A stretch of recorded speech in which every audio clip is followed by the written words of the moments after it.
So, welcome back to the Authentic Creative, expanding our capacity to feel good. Were a part of a beautiful breathwork session because these women showed up with their whole hearts, their whole breath, their whole selves. What a wonderful honor it is to get to hold space for each of you in the ways that I've gotten to. You're all on such incredible growth edges. You're all so committed. The people that I attract are always so committed to their growth.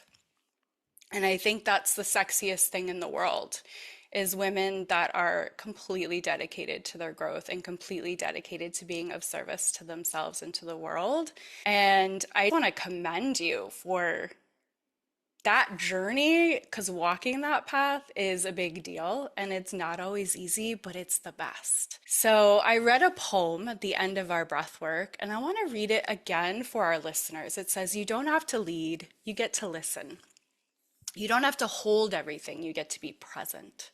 You don't have to have the answer, you get to stay with what's real. You don't have to prove your worth through how much you carry.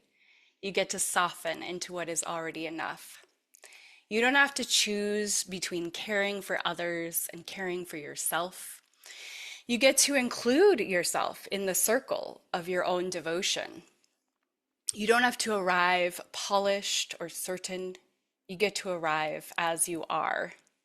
Here in this space, nothing is asking you to perform, only to feel, only to notice, only to be." I want to give safe space for anyone that feels comfortable sharing anything at all about their experience.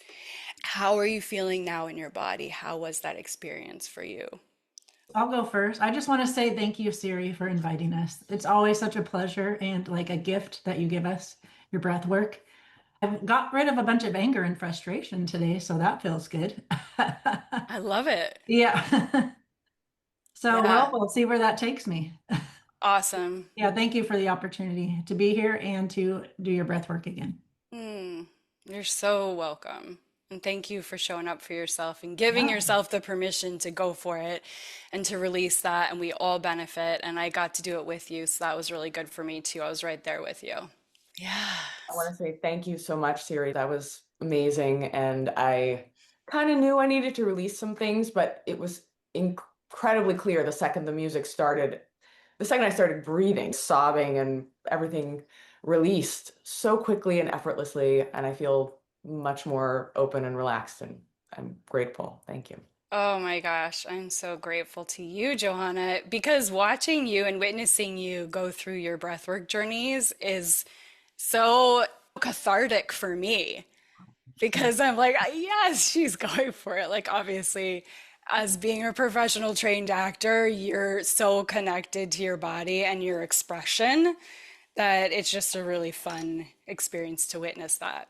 Well, that's kind of saying you would think that I would be, but honestly, I was holding that in for a long time. So I would think that I'm very connected to my body and I can release, and I know how to do this, but no, I needed the guidance and I needed the container that you created. So thank you.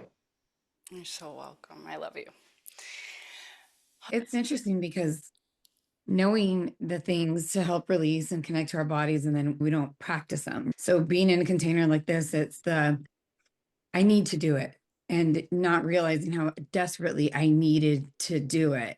So yes, I third it. Thank you so much. I'm very grateful for even being here. There was just so much that came out and I was screaming. So clearly there was a lot that needed to come out and it came out. So thank you. Yeah. You were like, we're good. I'm safe. Earth's gonna shake. Earth's gonna shake when women express. And that's just our power. I love it.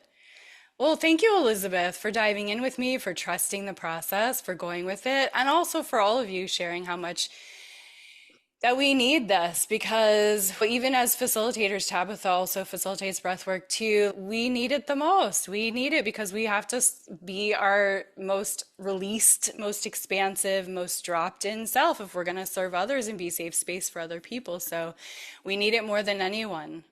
And also as caretakers. And that's what we're going to talk about today. Stephanie, how are you doing, love?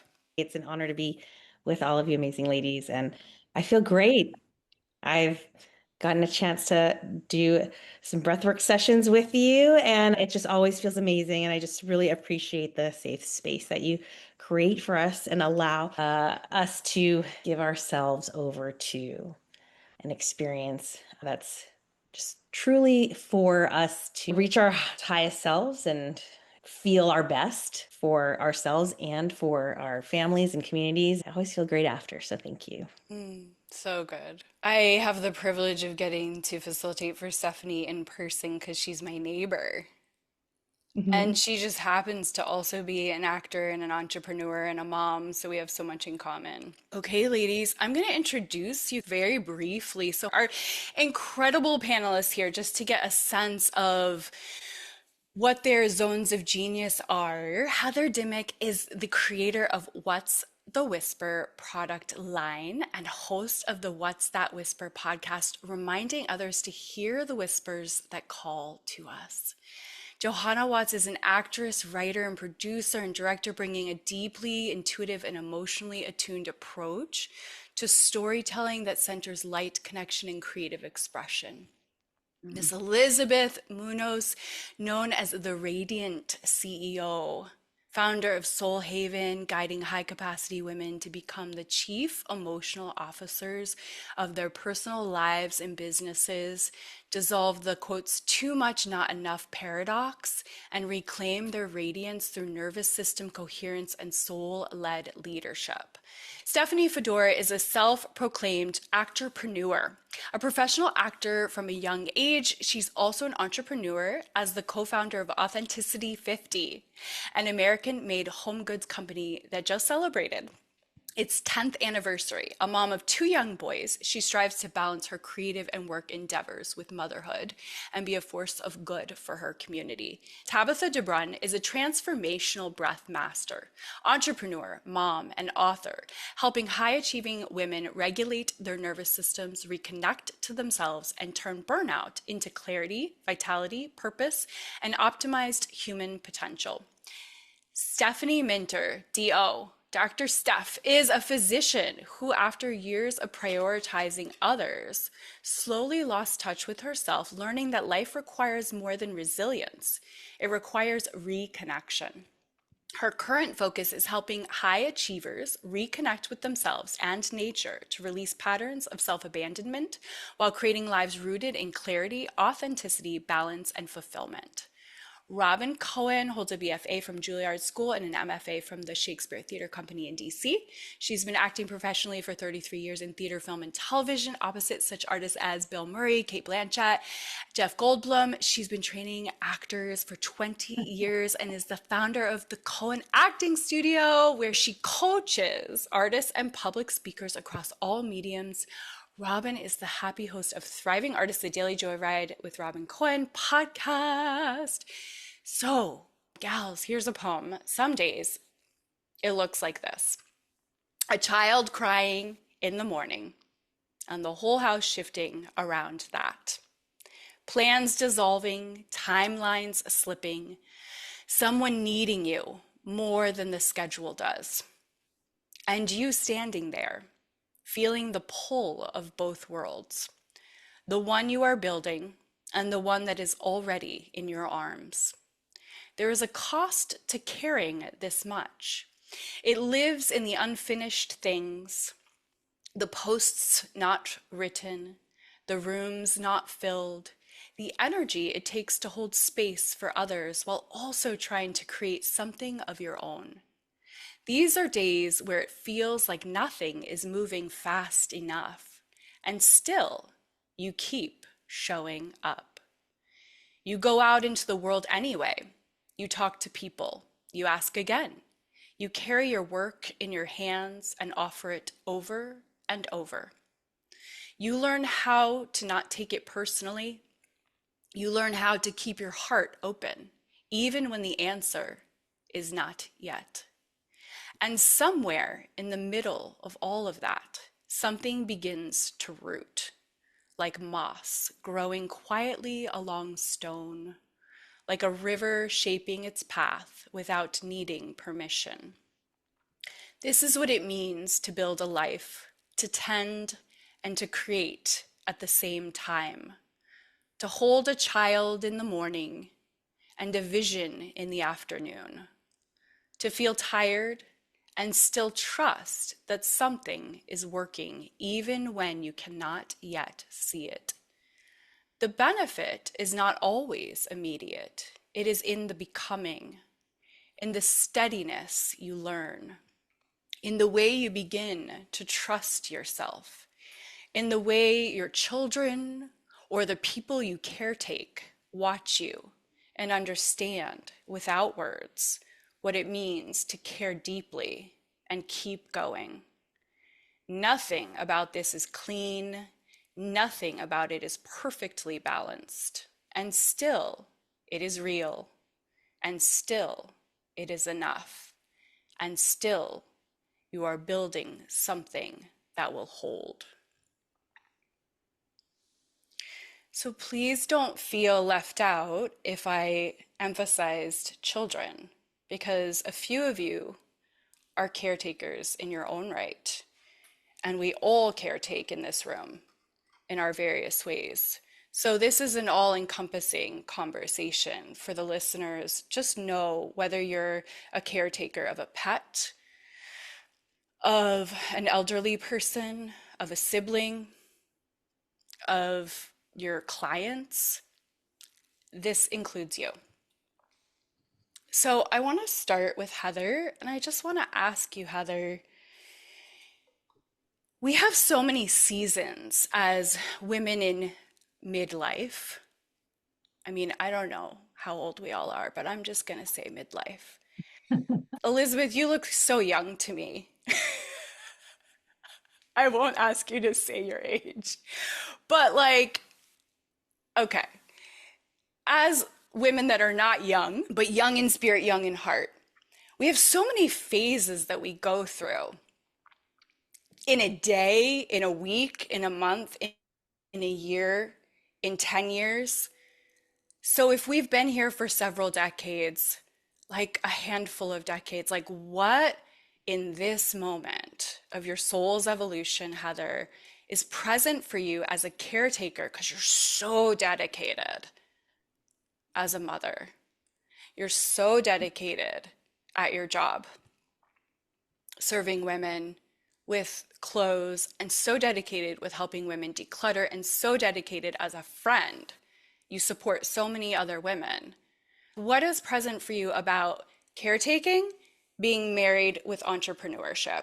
What's the struggle? What are the wins? What are you learning? I was just thinking you were basically writing that poem for me, because that's Mm, like how I feel. Like it's always trying to juggle so many different hats. And I'm in customer service and I love it. I love to take care of people. And I'm just like, tell me what you need so I know what to do.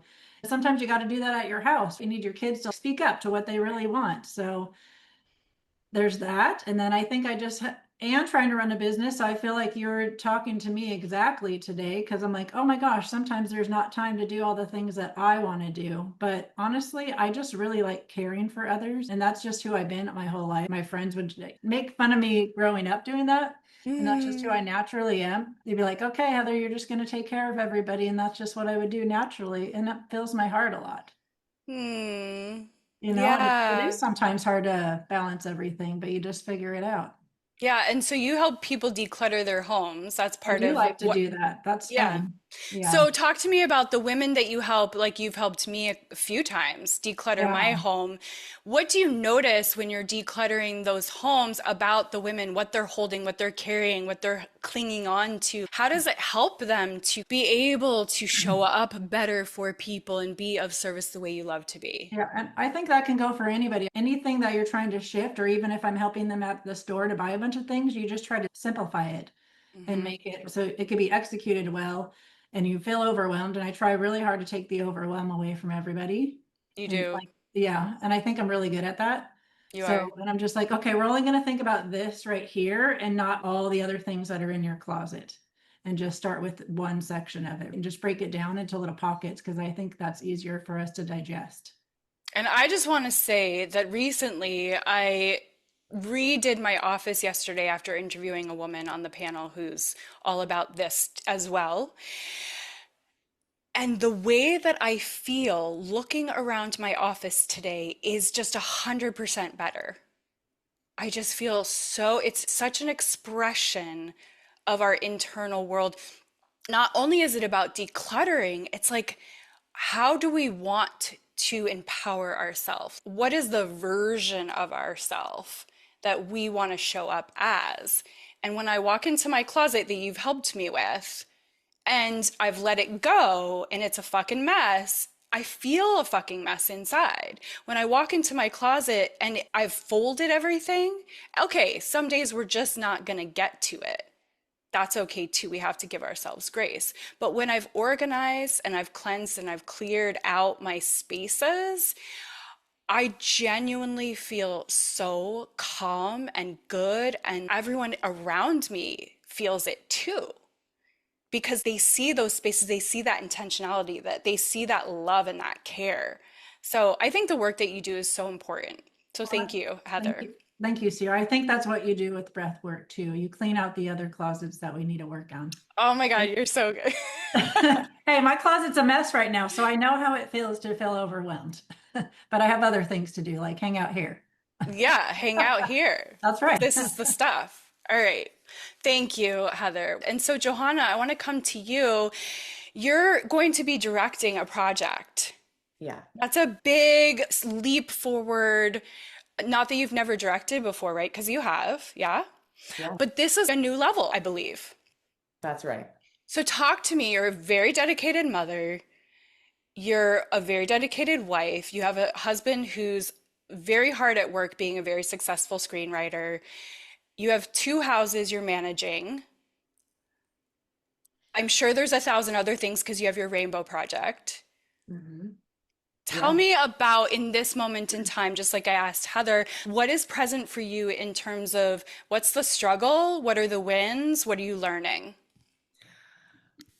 Thank you, Siri. The poem you wrote could also felt exactly directed to me. The thing that's up for me right now is twofold. One is a lot of listening. There are so many things happening in my life, things you didn't mention either, that are great, really exciting. I want all of it. If I look at it all at once, I get overwhelmed and I want to drop out of half of it. Yeah. My closet is absolutely a mess. I need to call Heather. But I accept that I'm not going to get to everything perfectly.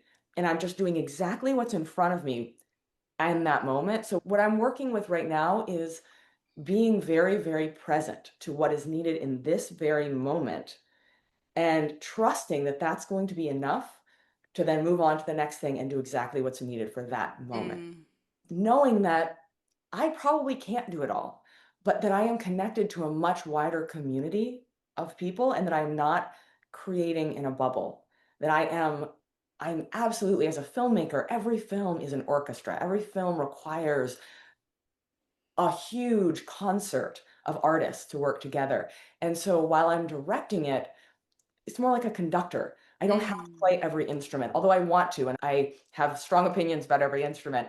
I have to let some things go. yeah. So presence, listening, and trusting that I'm connected to a wide web of divine creative collaborators.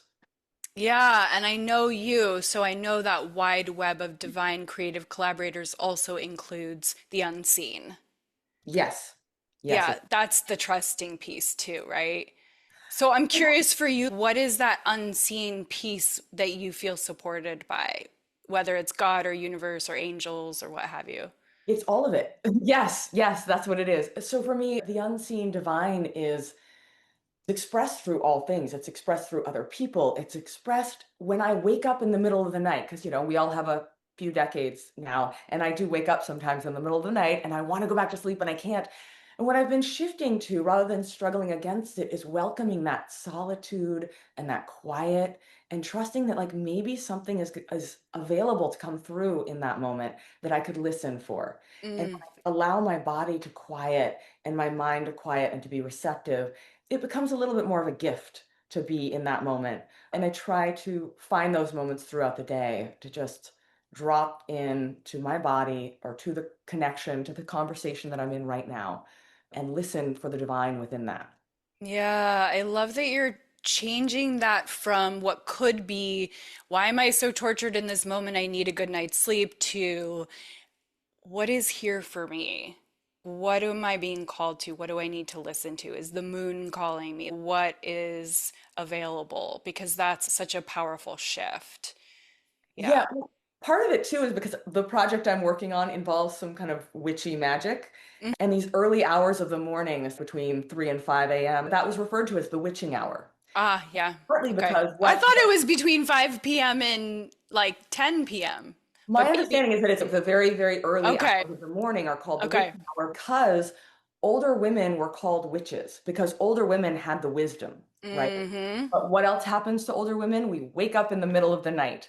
And they would wake up in the middle of the night, and because they were ostracized, they would go out and meet in the early hours and go outside and do things. And so it was called the witching hour. But because I'm Mm-hmm. waking up sometimes at that hour, I thought, I'm going to listen for this because maybe there's something here I need to know. Yes, and it's listening to the whisper, right, Heather? Yes. Yeah, I love this. Okay, beautiful. Okay, so Stephanie, you have 10 years of being an entrepreneur in a very rewarding but very challenging business of home goods. I recently got Stephanie's sheets. They're incredible. Thank you so They're much. all American made. So you're employing like 1,000 people when you buy a set of sheets. Is that right? So our supply chain supports over like 1,000 people across the country, from the growing of the cotton to the spinning of the yarn, weaving the fabric, cutting and sewing. And there's so much involved in textiles, especially in the Yes. United States. And so I appreciate you saying that. It does support a very large supply chain across the country. Yeah, and it's so good for the environment. So you're so dedicated to this greater good through your service. Very dedicated mother. You've got a lot going on with littles. We've talked about on the episode, solo episode, with those mornings that are just like, what the fuck?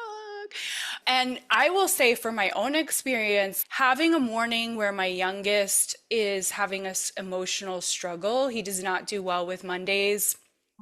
Who does, right? So, like, we didn't go to school the other day. That's how difficult it was. We just didn't go to school. And like that fucked up my. Oh, I'm like cursing today. Jesus. Okay. Good. Bring it on. Sorry. I hope I'm not offending anyone. Okay. So it messed up my whole day. It messed up Jake's day. And bless his heart, that was the lesson for the day. Whatever we all needed to learn. He ended up coming with me to hand out posters around town instead of going to school. And I was like, you know what? I feel like, okay, he learned a lot. No shade against school, but he learned a lot coming with me to hand out posters for my business. And seeing that resilience and seeing that just keep asking and reminding people and going out there in the world. So for you, being the woman that you are, I know you probably think about the example you're showing your children with how dedicated you are, not only to Authenticity 50, but to your acting career. That's a lot. So share with me about the challenges in this present moment. What are the wins? What are you learning? You can't find balance. We know this. You can't be perfect. Very similar to what Johanna was saying, is just trying to hone in, find what I need to do that day, prioritize, put the well-being of my littles first. We literally just got back from a trip last night to visit my family, so nothing's correctly charged. I'm just so happy to be here recentering with you ladies, just trying to set a good example for them, show them what hard work means, show them what it means to not give up, prioritizing them in the sense that if an audition or something comes up, I'm doing it after they go to bed or when they're not around, making sure that they're the priority. And it's not they see mom and dad working really hard, and some days it's a hard day, some days it's a better day, but we want to be present for them and make sure they see that no matter what happens, they come first, and we will make sure that our schedules are working around them. Okay, so Stephanie, where and how are you able to make time for you as a human through all of this? What's that look like? Yeah, that's been a real struggle. It can entail going to a workout class, attending a session with Siri, since we live so close to each other, and I'm lucky enough and blessed to have Siri in my neighborhood. It can mean setting time, communicating to my husband, hey, I'm going to go see some of my mom friends. We're going to go out to dinner. I'm going to do Yeah, this or that. Exercise for me has always been a very big mood shifter and just feeling my sure. best. And yeah, with littles, it's a lot harder to carve out that fitness piece and that time for myself. But a class or getting a walk in, just trying to make the most of the minutes of the day, but also be mindful of like, you know what? It's okay. I may not have gotten in exactly what I wanted to do today, but that's okay. We're going to get through the day and we're going to just Yeah. do what we can and be kind to Yeah, it. I've heard you talk about how much grace you know you have to give yourself, and then also the fact that you decided to take that time in Hawaii that you just took. I know that is so much of the self-care as well, even though it's not, it is, and it's not, and it's both, and it's juggling all of it. Last little question before we keep going is there a non-negotiable for you, like brushing your teeth? Mm-hmm. Just to give you another second to think, I know that you talked about in our interview, you said from 5 p.m. to 8 p.m., there's a window where you are not on your phone. That is present time where you're not doing anything else, you're just being present. But for you, what is there a non-negotiable? Great question. I will say sleep. We have a bedding company, a home goods company. Sleep is something I really try to do my best at getting at least 7 hours a night. Yeah. And then that piece of really trying to put the phone down when it's after we pick up the kids and having dinner and bedtime and bath time and the time with them, like really trying to set it aside and not deal with any devices, anything, and just be present. Yeah, and do you have a cutoff time at night? I think you do, where you're like, I'm not picking the phone back up again. I'm not I going to look at it. I really try. I've always been a night owl, but with kids, I can't because it's so Yeah. exhausting since my little one is up by 6. I try to wind everything down by 10.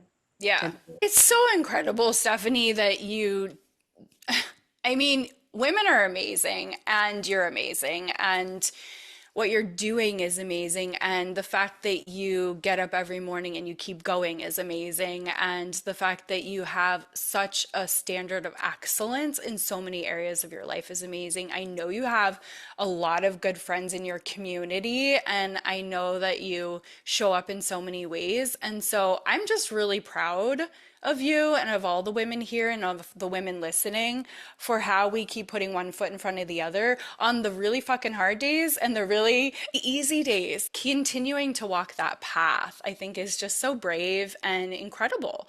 And we don't always get a reward for that. We don't get oftentimes seen for the way we show up on the hard days. And so I wanted to take this moment to say, I see you guys. I see what you're doing and way to go.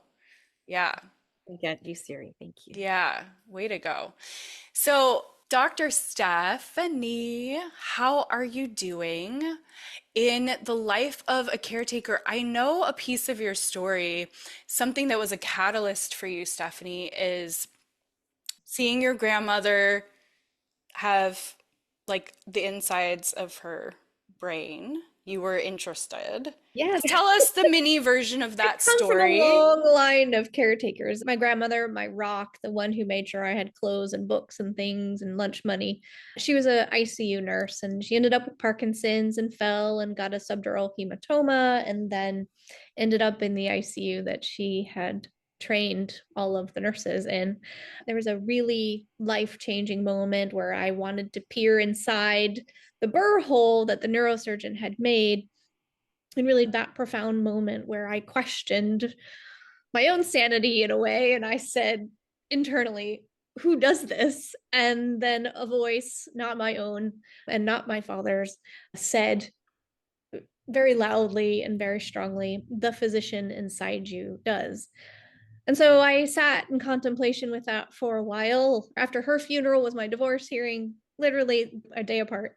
And so I had nothing to lose. And so I tossed all of my chips in from a nice mid-level career, middle management space into a gamble, a wing and a prayer that medicine was something I was supposed to be doing. So I started med school in my 30s. Now I'm on the other side of it at the attending level and really trying to define what being a physician means to me. And how do I make a space as a caregiver that is aligned with my beliefs, my energy, my philosophy about nature and medicine in general. A lot of what everyone is talking about is echoing with me the systems of organization that we need, right? The bodies are organized as systems. The sense of collaboration and connection. You talk about the instruments in an orchestra. The organs are the instruments in this piece of art that we've been given. Time and energy and setting boundaries. And that's really what medicine has become for me, and teaching women how to set those boundaries and speak up for themselves and speak up for their body. So much of what we do is up here, right? So it's so important to make that connection with the body again. So in some ways, I'm an ambassador for your organic material, your meat suit, if you want to call it that. So really trying to connect the brain and the heart back together again. Yeah, and so how are you balancing this service that you give to others with caretaking your cats, two cats, caretaking, and taking care of ourself is a full-time job. Yeah, I had to So, what is the struggle for you in this moment? What is the win? What are you learning? understanding my capacity. Yeah. What is my battery? What things are going to drain my battery the fastest? How do I space those things out so that I know I've resourced myself well to get through those hard days and those hard times? Currently, I've chosen to diversify my income. So I don't have one full-time job. I have 3 part-time jobs so that if I need to take time, and I do, that it's not impacting any one particular group.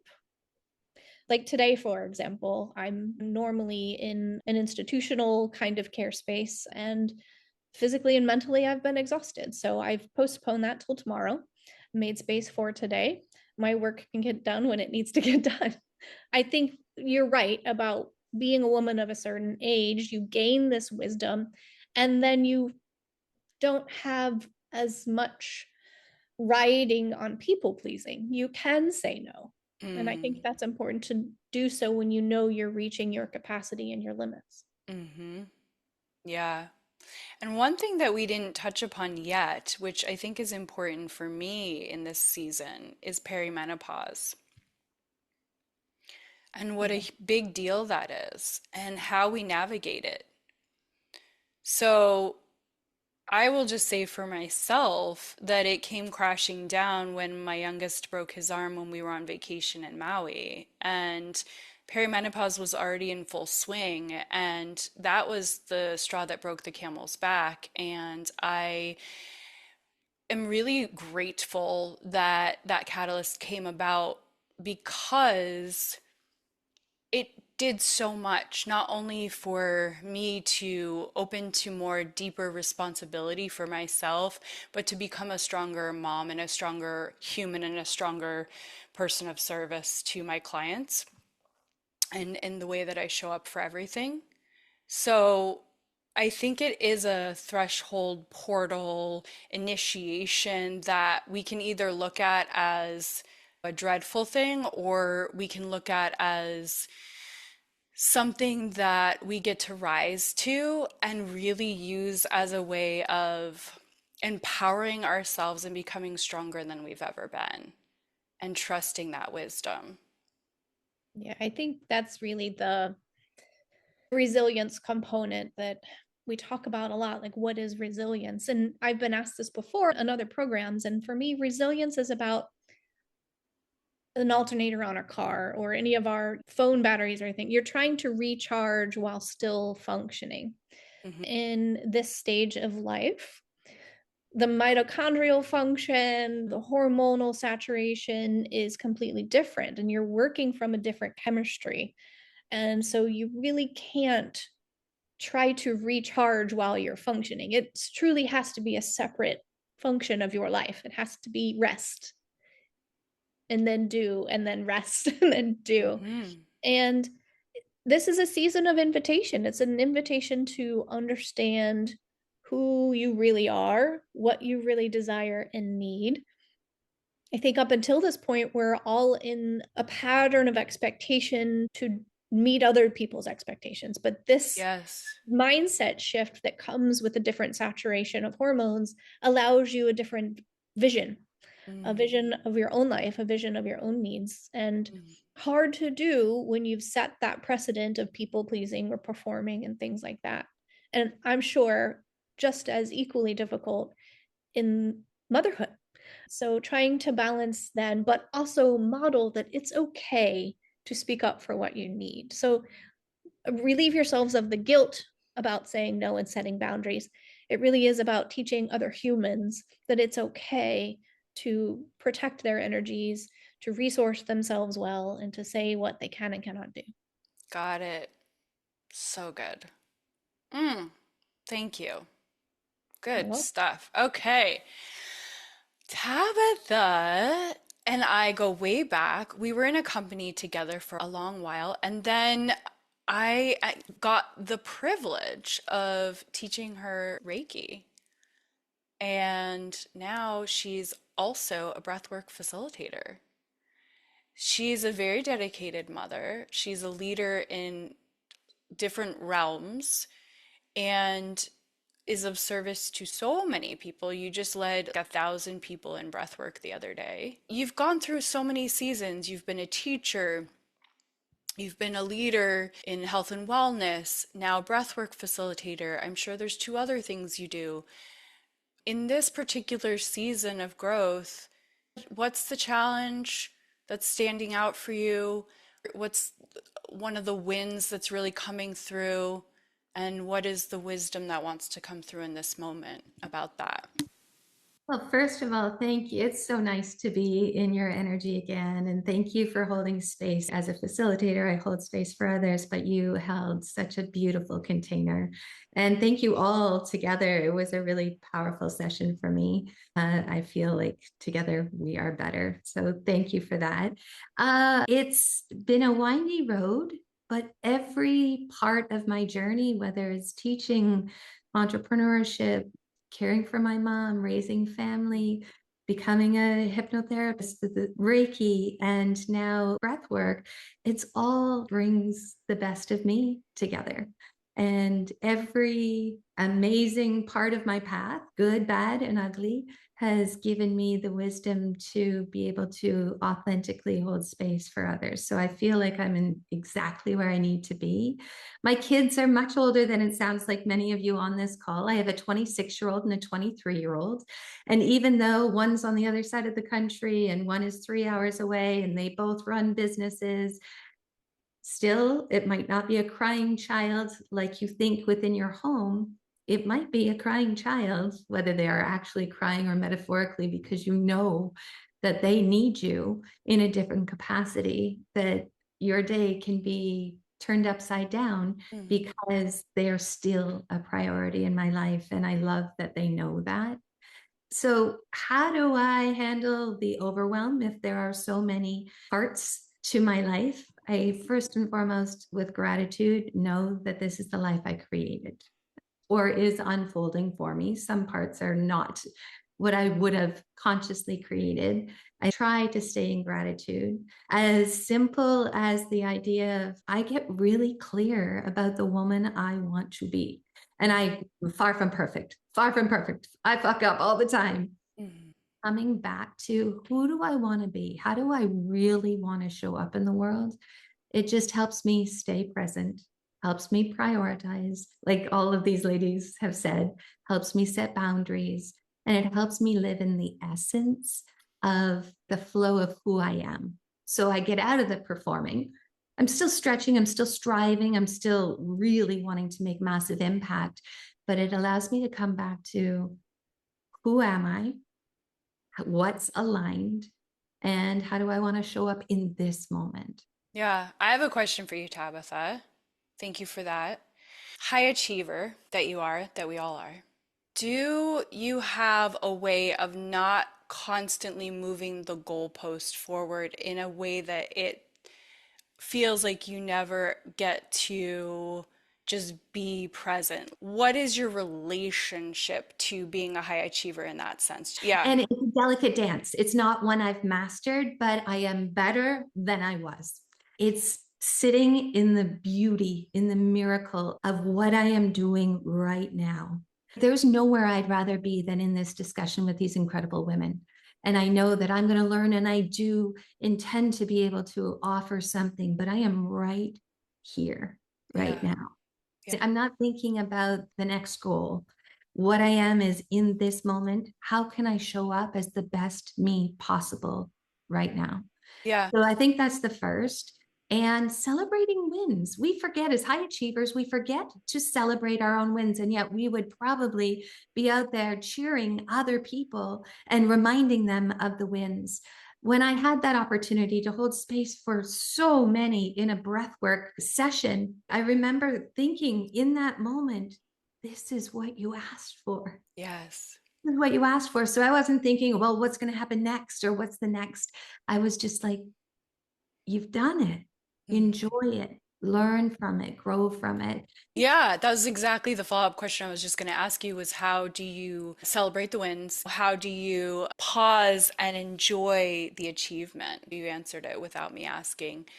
More specifically, do you have any kind of rituals that you're like, this is going to be my specific reward or way of enjoying this or way of anchoring this win into the body? Is it going to the sauna or having a bath or having a spa day or buying a new outfit? Do you have some sort of reward system? To be really transparent and honest, it's whether I can do it out loud or not. It's like, thank you, thank you, thank you, thank you, thank you. And more, please, if that is what's next for me. Like Okay. I look up some because sometimes I'm in the midst of it. So others wouldn't have a clue, but I hope you can energetically feel that when I say thank you, thank you, thank you, my heart explodes, like eyes start sweating. And it's in that moment. I love to enjoy a glass of wine with my husband on date night and reflect on what I learned, what it felt like, where my fears were. So sometimes telling somebody that I really care about the experience for me allows me to relive it, celebrate the win with somebody, share it with somebody, and continue to learn from it and evolve from it. Yeah, I love that you said share with your husband and have dinner and a glass of wine because it's so interesting where our safe space is to celebrate those wins. I don't always share with my whole everyone that, friends or every person in my family. It's like, where's the safe person that's going to celebrate with me? And sometimes I have to be the one to celebrate myself to the extent when I reach that goal that I want to be celebrated because kind of no one else is really doing it the way I want them to. So I have to really give it to myself. Like you did that. Yeah. Okay. Elizabeth Munoz. Yes, What I do know about you is you're on stages. I am. And I know you're outspoken. And I know that doesn't necessarily mean you're an extrovert, although you may be. But I'm sure you have ways that you need to contract. Tell me more about you, the ways you're caretaking, the wins, the struggles, what you're learning. So age, I'm actually 43, just turned. I have been married since 2019 with my husband since 2013. I have 4 children. And the age ranges are my oldest is 22 and my youngest is 7. So I have 3 boys and a girl. And so I have 22, 14, 8, and 7. Damn. Uh, yeah. 2 dogs. And just recently acquired 2 little chicks from my kids' school. That's been interesting. I grew up being an introvert. I was that little kid that was in nature always. When we got to go on the playground, I'm in the grass and I'm playing with the ladybugs and just really connected and used to stare at the stars. But I didn't have a lot of friends. And I realized as an adult when I was in corporate that I became an extrovert. So I was in corporate for 17 years, and the last 11 were really high capacity, high performing sales. And ultimately led myself into burnout because I was always on, I was proving, and I was performing. And when I got out, I like to blame corporate America for me being in that kind of hustle culture. But when I got out and I started my own business, I started doing it again. And I was recreating those same cycles for myself. And I would sit at my computer for hours on end, and my kids would get home. And I'm like, no, I just got in a flow. Like, I can't be distracted. I can't be bothered. What I realized is I really had to go deep to figure out where the healing needed to happen, how I could return home to myself, how I could start to celebrate those small wins. What came through at that time was sacred sisterhood. That was Mm, the big thing that I was missing so much, because growing up, I had only older brothers, older male cousins. I was surrounded by men. And so it was a very, mm. very masculine environment. And really leaning into sisterhood and finding other women that were having the same challenges and same struggles, and being able to realize, hey, we're in this together. Talking about the witching hour, women in the past, we used to gather in community and we would dance and we would chant and we would sing, and that's how we would commune. And go in a tent and bleed together. Yes, Yes. Yeah. exactly. And so that has been my homecoming. And that is where I started to build the business model. And that's where the chief emotional officer came from, because so many women are trapped in this cycle and realizing that we get to dictate, we can have it all, but it looks different for all of us. So what Mm. does it all look like for each of us.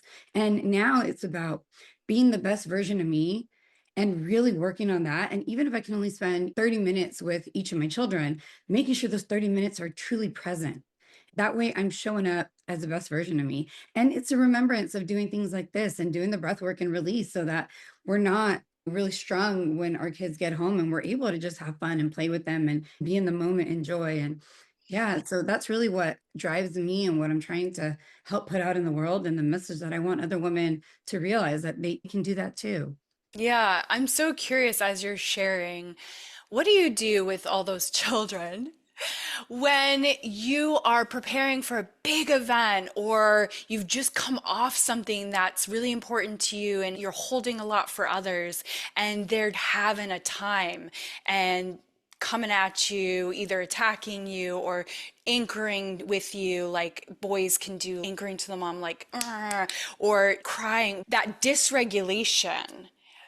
If they're in that and you're doing this big thing over here, or just did this big thing over here, how do you deal with that? How do you create space for that? How do you be patient with that? What do you do? I have rituals, ceremonies that I practice, and I've also integrated sacred technology. So, being certified through the Heart Math Institute, I do a lot of work with heart mind coherence. I do use my tools, so my inner balance, my M wave. A big part of it is reconnecting to the breath. And so I try to practice first thing in the morning to get really, really grounded, so that when I'm in the thick of it, I remember to do it too. So if I don't prep myself in the morning, then I know when I'm in the moment, I just forget. And then you start to feel it. But I have that mental checklist. So if I start to feel myself, things are rising, tension, energy, and I'm getting frustrated, I take a moment and I just breathe and I return home and I think to myself, okay, did I dance today? Because dancing is huge for me. I love dancing. And so it's like, okay, did I dance? Did I breathe? Did I do my box breathing, or did I do that heart centered focused breathing? Did I get sunlight, or did I use a lot of essential oils? I have this little toolkit, a mental one, and then I go through that checklist and I'm like, all right, what do I need to do? But I'll carry these things with me. I'm forever surrounded by essential oils and crystals and reminders to ground. Sometimes I'm really open with the kids. So I'll tell them, hey, mom's feeling a little overwhelmed right now. I really need space. And then this has been the hardest part. My 22-year-old, he's a little lost and he doesn't make the best of decisions. And as much as I tried to guide him, his dad disappeared when he was really young.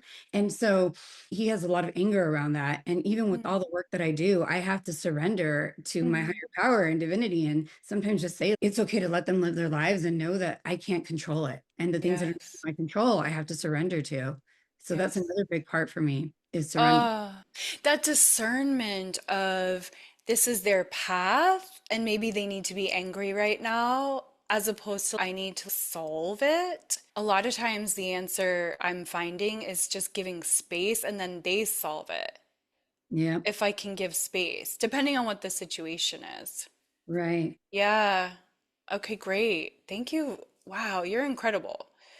So, Robin Cohen, Robin's been on every panel for almost 2 years now, I believe, because her heart and her soul and her mind are so inspiring to me. And she's such a cheerleader and she does a million things, but she manages to be present 100% when she's present and is such a giver and cares for so many people. You care for your parents, you care for your students as an acting teacher, you care for everyone you're ever in a room with, and you have deep connection to universe and God. You have a really big mission. You inspire anyone in your path. And so for you, Robin, in this moment, what is the struggle with being a caretaker and an entrepreneur? You could, because you run a business, you have an acting school, and you're an actor, and you're a caretaker. What are the wins? What are you learning? You always have this nugget that I take in and I implement. What is it today? Well, thank you for that acknowledgement, and thank you for everything everyone has shared. That moves me so deeply as I look around at Heather and Stephanie and Johanna and Tabitha and Elizabeth and Steph and Siri, you. I feel like two things. I feel on my knees with gratitude for the luck that we have. We call it luck in the English language, but there's something else, just being sort of born. We've been talking about witches, and they say in nature, the remedy is a step away from the problem. And I think entrepreneurship is being the remedy to problems for ourselves and others, and resourcing ourselves and the world around us and the people around us to provide something of value for people. Entrepreneurially, what I am discovering, like 50 years into this process of being an earthling, is that as a thriving survivor of sexual abuse and diagnosed with complex PTSD, I am so present to with everything that everyone has shared and what I feel my experience is. It occurs for me. This whole thing about being an entrepreneur is turning what looked like a real mess in your life into a dynamic, miraculous message for other people. And so I am both constantly in the process of bringing myself through your teaching, Siri, and the teaching of everyone in this room. Like, we were just saying, the resources are right there. The fact that I get to know you and the people in this room, whether I've met you on this plane or not, I feel so connected, and the oneness with all of you. I am, yeah, just brought to my knees. It's breathtaking how many people and places and events are conspiring for our good, and remembering that on the daily and using the practices, because they're only words unless they're true. Siri, in the breath work, when you were talking about the third eye, what the fuck is your third eye? But I'll tell you, having been in your breathwork sessions now for a couple of years and getting the learnings from you and the teachers that we've been exposed to, they're only words until they're true. And so right now I'm on a mission to actually metabolize the learnings of 5 decades, to metabolize them in a way that I could begin to scratch the surface and make a difference with people in the way that you are and the people in this room are. I'm so humbled. I think, Steph, you and I are the ones that don't have children. Is that right? The rest of us have children. I feel so humbled by that you all do what you do in the world, and you are the source of life for like 16 children between all of us. It makes me want to do better. And it's so obvious what my mission is. Guys, like, you're in this room and you know Siri, and we're all connected through the oneness, but it's so obvious what our mission is. The giving of light, and that you do that not only in your nuclear families, but on a global level. It presences me to the opportunity going forth in the next 50 years of like, it's so obvious and it's so simple, and the resources are here for us to be the conduit, to be the light, and to continue to transform that mess into a message that could make the world a little bit better. So that's the game. And thank you for including me in this. And thank you for the service and the contribution that you all are, and being the phenomenal source of life for your children. You're making starlight. You're bringing heaven to earth in what you're doing. And it's miraculous. And you're my inspirations. Thank you. You are my North Stars and guiding lights. And Siri, you've I just watched Wicked again, Wicked Part 2 on the airplane. Yeah. I'm changed for good, for knowing you. So thank you. Thank you. I so wish we could all get together at 4 a.m.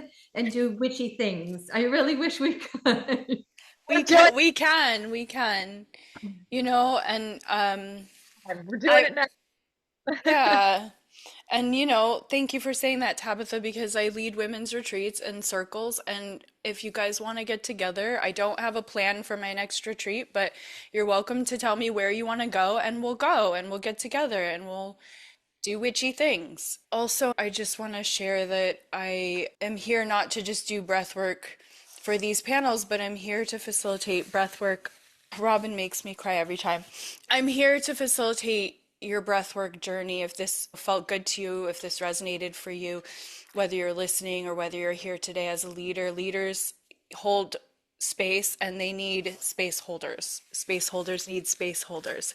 So if you're a high achieving leader or a mother or a caretaker and you want space held for you because you do so much and you hold so much and you are so much to so many, you're the world to so many, I would love to hold space for you. So please be in touch with me.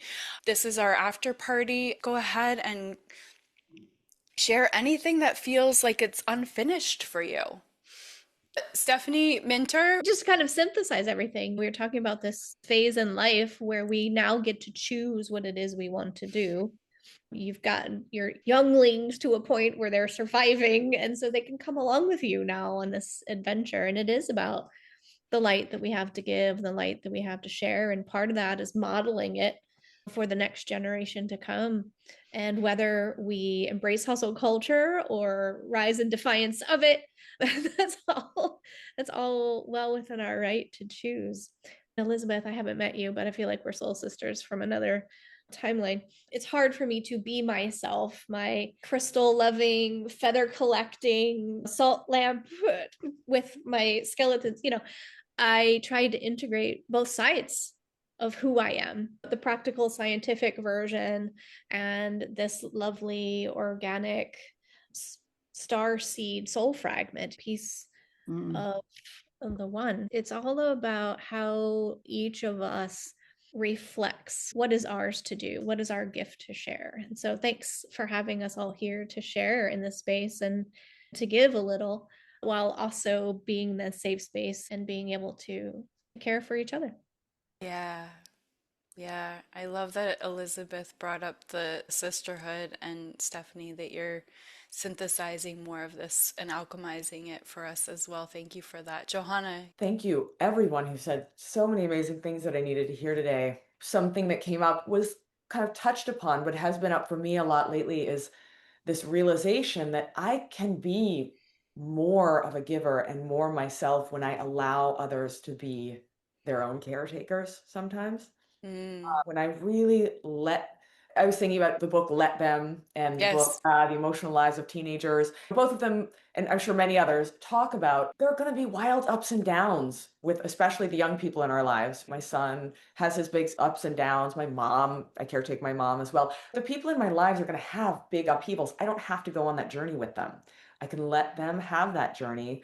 And when I can trust that they are taken care of by the same divine power that takes care of me, I have to ask for guidance. When do I step in and when do I step back? But in stepping back, which I've done a little bit more in this year, I've watched a lot of my creative potential really flower as I've allowed some of the people in my life to do their own thing. And that's on me. I was the one trying to get in there and fix everything because I think I'm so capable. I've got so much to give. But part of my journey this year has been learning where I really want to give. What's the deeper impulse? What's the higher thing for me to give? And what do I have to let go of in order to do that? Yeah, that is such an important part. I wanted Robin to talk about her insight. She taught me something this year about menopause, and I wanted you to tell everybody else. Oh, oh yes. So briefly, in the United States of America, menopause is a thing that is sort of shrouded and mysterious and not talked about, and a revisiting of a shame that a lot of young women feel through puberty with hair and smells and periods. And it's like this shame cycle that tends to repeat itself in the Western world. In China, they don't have the word menopause, and this may be true for other cultures and in other languages. They call what we call the torment and confusion of menopause, they simply call it your second spring. Mm. Cherry blossoms in every direction. That was helpful to me as I am in full bloom.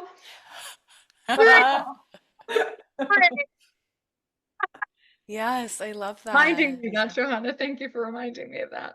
Thank you. I've been reminding other people. I've been telling other people, and I'm like, wait, I can't say it here. Robin has to say it. She taught me. Johanna, back to what you were sharing about the let them and the ego wanting to step in because we're so capable and thinking that because we're so capable and we have so much wisdom and so many solutions and because we care so much that we need to step in and going through this phase of learning how to release and trust and witness in more neutrality, trusting their life. I find that to be so interesting because it's such a good observation of ourselves to be able, such an ego death, to be able to look and see where we're getting in our own way and where we're getting in their way. And I have also noticed with my husband, particularly yesterday, him having a struggle at lunch. We sat, he made us lunch, we talked. I said, what's going on? He's so tired. It's so hard.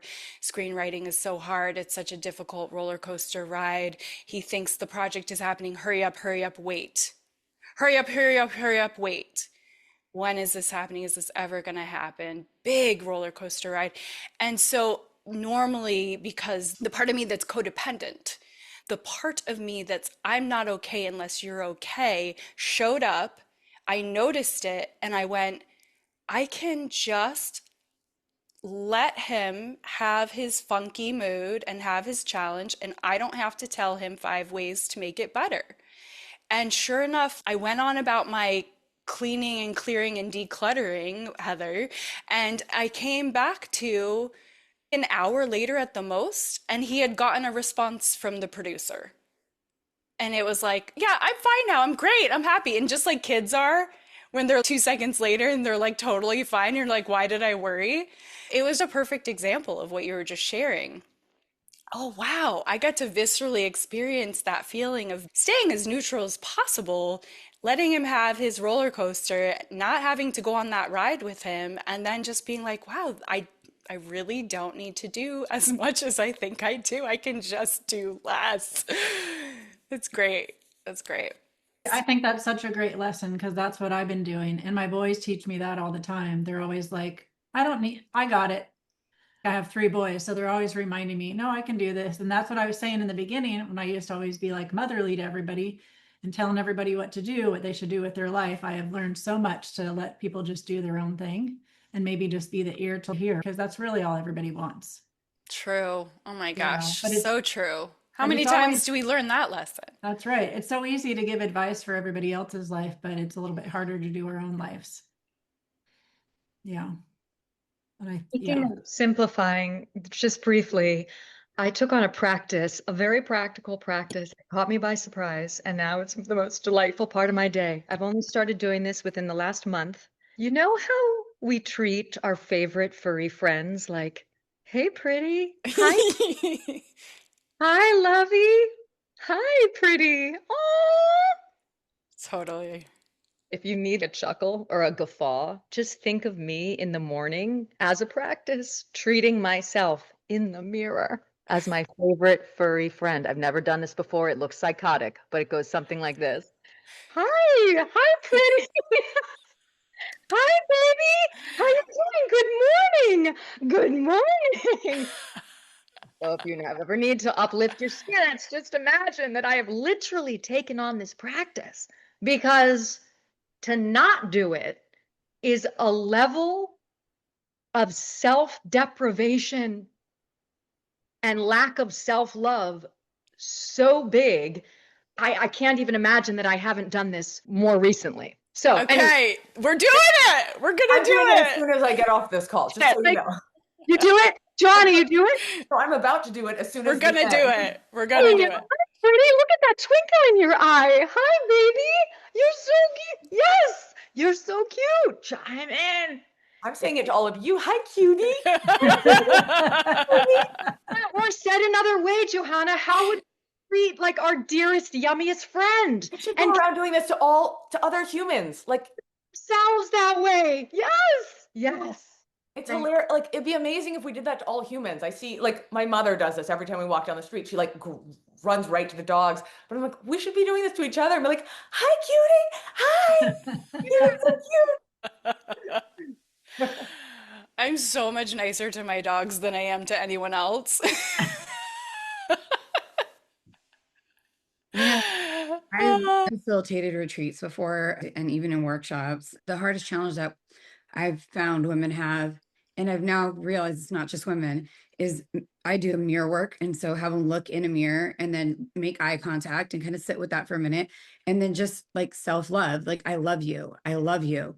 And really feeling into that. And then like, you are enough. You've always been enough. You're perfect the way you are. It is amazing. That is the hardest challenge that we have, because typically we look in a mirror and it's like judgment, like what's wrong, what's missing, what you need to perfect in the mirror, versus giving yourself that appreciation and love. And I did this with my 14-year-old teenage boy the other day, and he could not make eye contact in the mirror and tell himself he loved himself. And I was like, ooh, that really hit home as a mom. I really need to do this work with all the kids because it's huge. And to your point, Robin, this is something we should be doing all the time, and using that mirror as a way to mirror back how much we appreciate. These bodies are allowing us to incarnate and spread these beautiful messages and experience this beautiful, amazing life with all its ups and downs and turmoils. And so just giving appreciation to all that is, no matter what season we're in. Yeah. Yes, yes, yes. I love it. All right, ladies. Well, thank you so much. I'm going to end us with a poem, of course. So here we go. There is a way women are taught to live that separates everything: care from ambition, softness from power, home from work, self from service. And then there is the way it actually unfolds. You learn to listen to your body, to what is true, to what is no longer working. You learn to slow down enough to hear yourself again. And from there, you begin to create. You create from alignment, from something real that wants to move through you. You build it in pieces, in between conversations, in between responsibilities, in the spaces you choose to claim for yourself. You show up. You offer your work. You learn how to be seen without performing. You learn how to let things grow at the pace that they are meant to grow. And you learn that care is not something that takes you away from your path. It refines it. It teaches you where your energy goes. It teaches you what matters. It teaches you how to stay without losing yourself. Over time, you stop trying to force a version of life that was never meant for you. You stop looking outside for the way to do it. You begin to trust your own timing, your own voice, your own rhythm. And something steadier takes root, a way of living where you can create and care and be fully inside your life at the same time, where your work is not separate from who you are, but an extension of it, and where success is measured by how honestly you live and create and choose.